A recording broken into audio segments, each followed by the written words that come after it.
The first thing people remember is the smile. Wide, welcoming, real. But there was power in it too, confidence, and an unmistakable air of, "I've got this." Louis Meyers had a smile that said he knew he was going to make you happy. You were going to thank him for this, even if you didn't know what this was. Most of all, it was a smile that said, "I see you, I value you, and I've got your back." I think that smile bared a part of his soul, says Nolan Lawrence of the Hillbenders. You saw a bit of innocence, a pure joy you don't see in a lot of people. It said, "I love being me, and I love life." Louis Meyers was one of the most productive, impactful, and beloved people in modern American music, particularly the small, neglected corners of folk, roots, and Americana.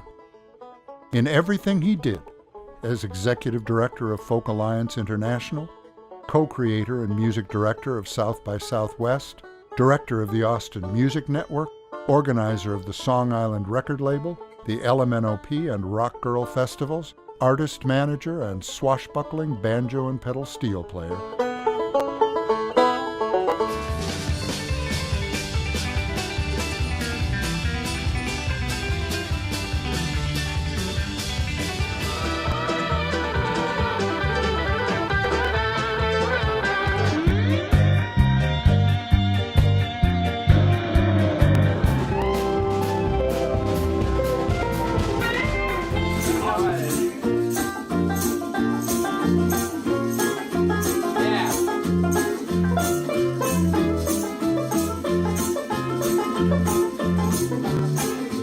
He found ways to welcome more people to this music, broaden the vistas for deserving artists, and open doors where no one knew doors had existed, between the commercial industry and folk music, art and business, stars and amateurs.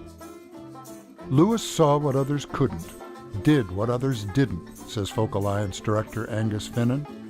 He mixed his love of music with that underdog quality of looking for who wasn't being represented.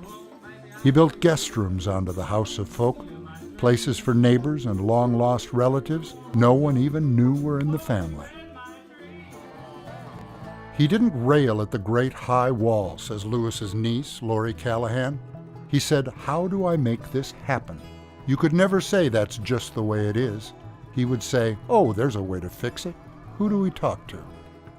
With Louis, nobody ever had a dumb idea, says Cindy Cogbill, who worked closely with him during his Folk Alliance tenure from 2006 to 15. He listened to everybody. Louis was never about letting things stop you. It was always do whatever you have to do to get it done. And always with that giant smile, that infectious, maniacal laugh. This is a very special night, you know. Read it. I used to think I had the answer to everything.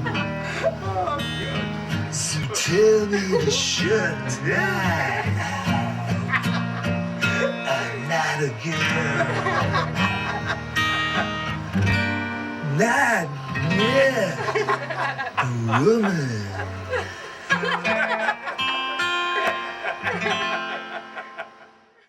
How did Louis get so many impossible things done, open so many doors where others saw only walls, connect so many people who thought nothing connected them? So what was his secret? For one thing, he wasn't afraid of mistakes. To Celebrity Access, he said, "As long as I don't make them twice, they're not mistakes, only learning experiences. If you're not making mistakes, you're not taking chances. And that's the best part of our business." Another quality everyone cites was a unique blend of idealism and practicality, artistic purity and business smarts. Louis was a visionary with the skill set to manage the details, says songwriter Sam Baker, who Louis was managing when he died in 2016. Lewis wasn't afraid of the gritty business stuff. He was a protector, but also a tactician, willing to learn the rules of the road, however unclean, and use them to create safe spaces for the rest of us. Lewis built bridges without playing favorites, a much rarer quality than it sounds. At Folk Alliance, he simultaneously expanded the official juried showcases and exalted the importance of the guerrilla showcases, brought in more industry insiders, and created a camp for social musicians. His favorite words seemed to be, "We'll find a place for you."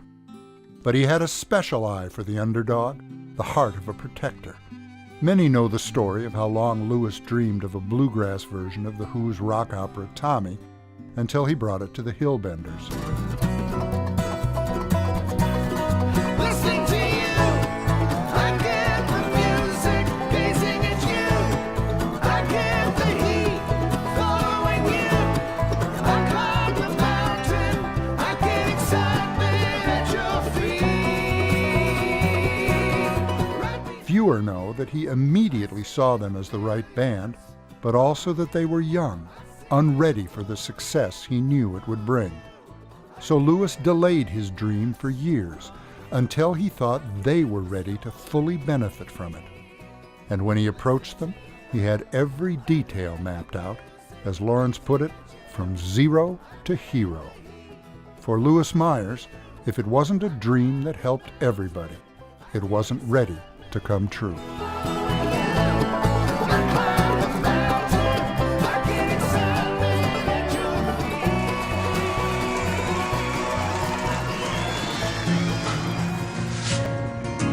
When I was cold, you took me in.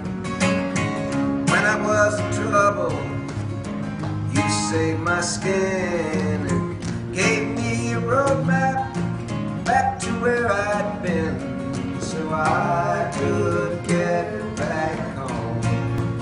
Dan Navarro was president of the Folk Alliance board for much of Lewis's time there. Remembering that smile, he said, "Lewis was a bit of a rock star, and he knew it, and he liked it.